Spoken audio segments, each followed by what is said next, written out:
Hey everyone, and welcome back to Boss Economic World, the only place where we cut through the noise, call out the nonsense, and tell you what's really going on with your money and your world. It's late 2025, and if you're feeling a bit of whiplash, you're not alone. The world's gotten weird. Remember last year? We were all talking about AI, remote work, and whether inflation was finally tamed.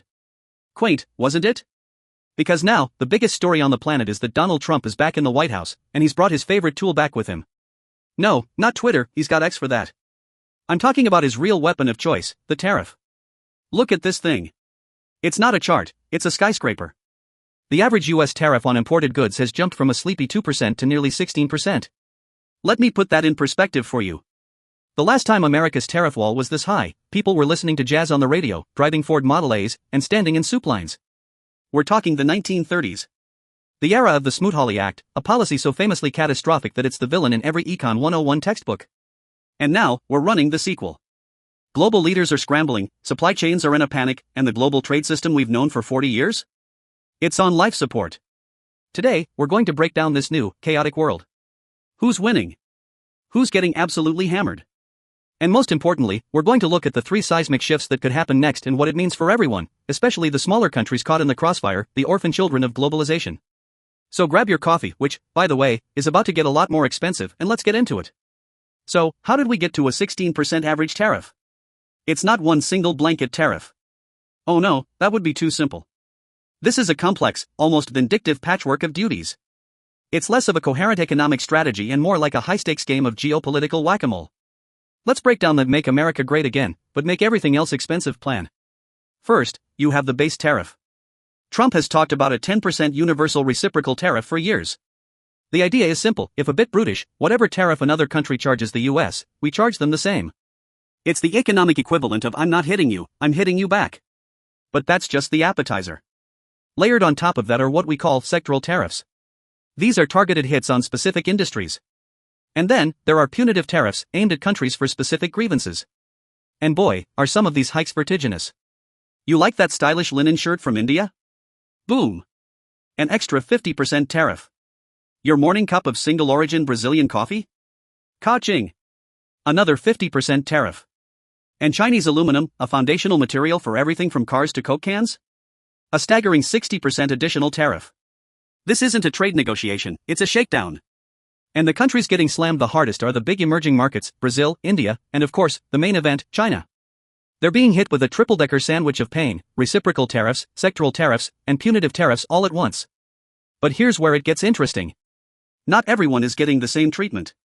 This isn't a global trade war, it's a series of targeted skirmishes. You like that stylish linen shirt from India? Boom!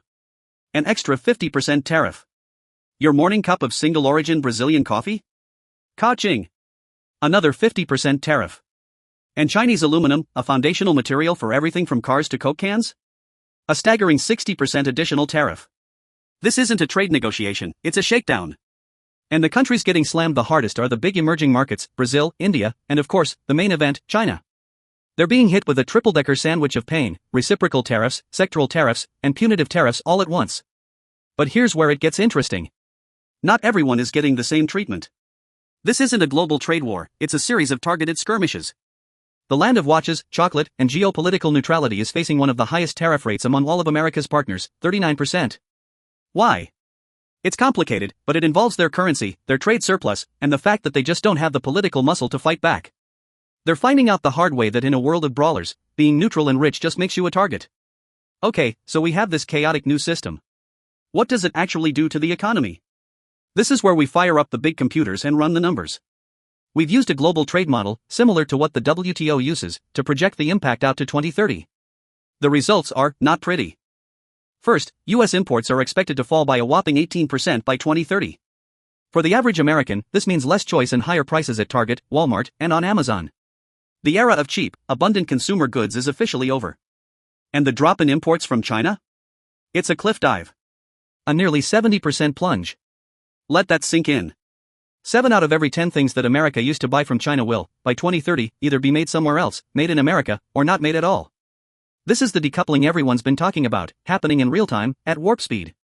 Now, the stated goal of all this is to bring manufacturing jobs back to America. Made in the USA is the slogan.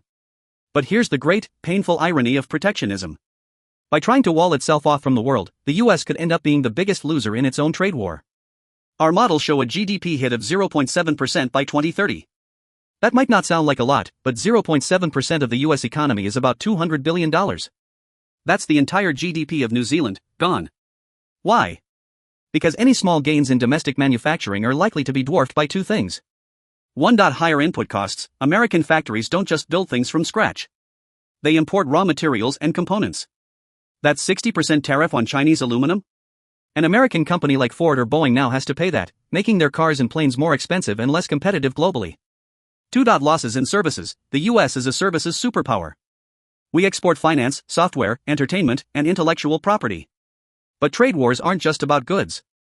When you punch other countries in the nose with tariffs, they don't just sit there. They retaliate. And they often target our vulnerable service sectors.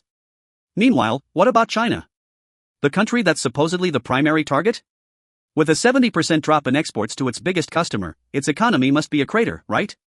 Wrong.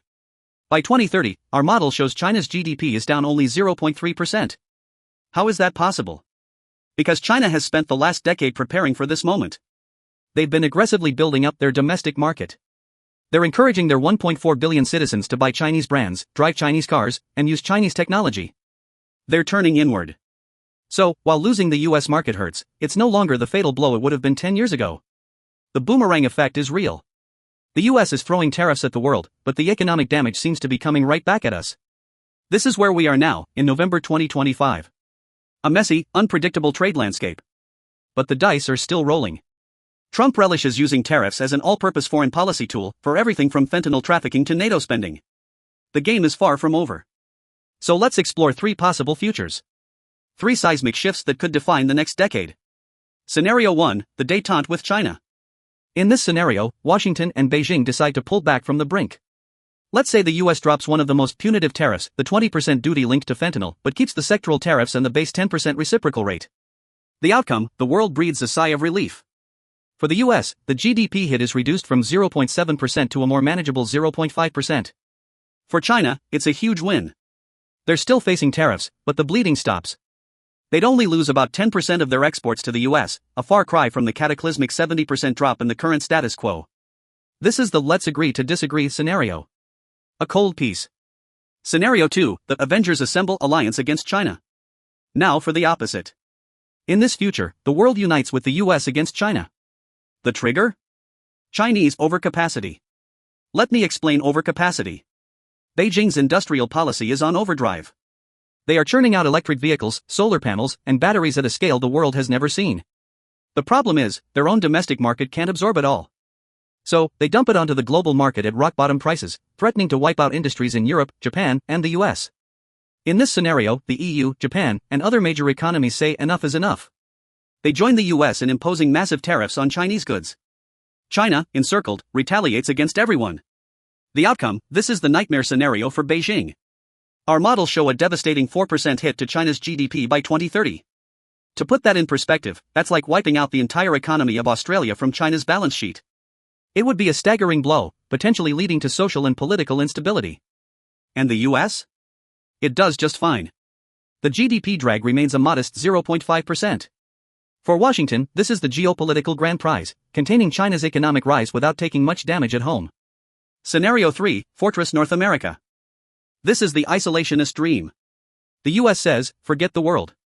We've got our own bloc. The US, Canada, and Mexico form a truly integrated economic fortress.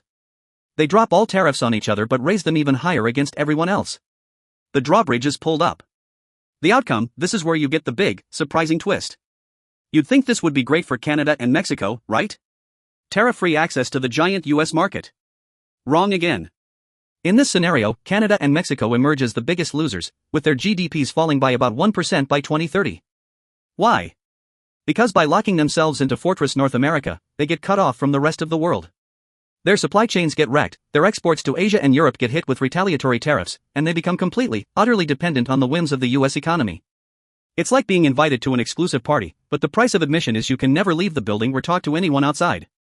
China also suffers, as its tariff-free backdoors into the US market through Mexico and Canada are slammed shut for good. So we've talked about the giants, the US and China. But what about everyone else? What about the small, open economies? I'm talking about countries like Singapore, South Korea, Taiwan, Switzerland, the ASEAN nations. These are the orphan children of globalization. Their entire economic model is built on the free flow of goods, capital, and ideas. They don't have massive domestic markets to fall back on. They live and die by trade. They lack the leverage to dictate terms to Washington or Beijing. So how do they navigate this chaos? We modeled their strategies, and a fascinating pattern emerged. Their best move, in almost every scenario, is to take the high road. What does that mean? It means refusing to join the race to the bottom. It means not engaging in retaliatory tariffs. When the US slaps a tariff on them, their best response is to do nothing. At least, not to the US. Instead, their survival depends on three things: agility, diplomacy, and smart neutrality. Let's look at the all-against-China scenario. For South Korea or Vietnam, this is a terrible choice. Do they join the US-led coalition against their next-door neighbor and largest trading partner, China? That's economic suicide. But if they refuse to join, they risk angering the US. The smartest path, though a risky one, is to become the new middleman. If the US and China won't trade with each other, someone has to fill the gap. These small, open economies can become the crucial links in a broken supply chain. They can import components from China, assemble them, and then export the finished goods to the US and Europe. They become the Switzerland of supply chains. In fact, our models show that if they play their cards right, refusing to join tariff coalitions, avoiding Chinese retaliation, and strengthening trade links among themselves, they could actually emerge with modest GDP gains. They could be marginally better off than they were in the old free trade world, precisely because they can profit from the friction between the great powers. In every scenario, from the current chaos to Fortress North America, the lesson is the same for these smaller players: stay open to everyone. Reduce trade barriers amongst yourselves. And whatever you do, don't get dragged into the mud wrestling match between the giants. So, what's the bottom line in November 2025? The world we knew, the one built by Davos man, with its predictable rules and ever-freer trade, is gone. It's been replaced by a messy, transactional, and deeply political landscape. The pendulum has swung from free trade to protectionism, and it's tearing the global economy into competing blocks. The core lesson from all our data is stark: protectionism is a self-inflicted wound. The tariffs meant to protect the US economy are, in the long run, likely to harm it by raising costs, stifling innovation, and inviting retaliation. For the rest of the world, this new era is a treacherous one. For the great powers, it's a strategic chess match with trillions of dollars at stake. For the smaller, open economies, it's a fight for survival that will require immense diplomatic skill, economic agility, and a healthy dose of luck. The age of easy, lazy globalization is over. The age of smart, strategic globalization has begun. It's going to be a bumpy, unpredictable ride. But don't worry. We'll be here every step of the way to break it down, analyze the numbers, and restore the full picture for you. Until next time, stay informed, and stay ahead.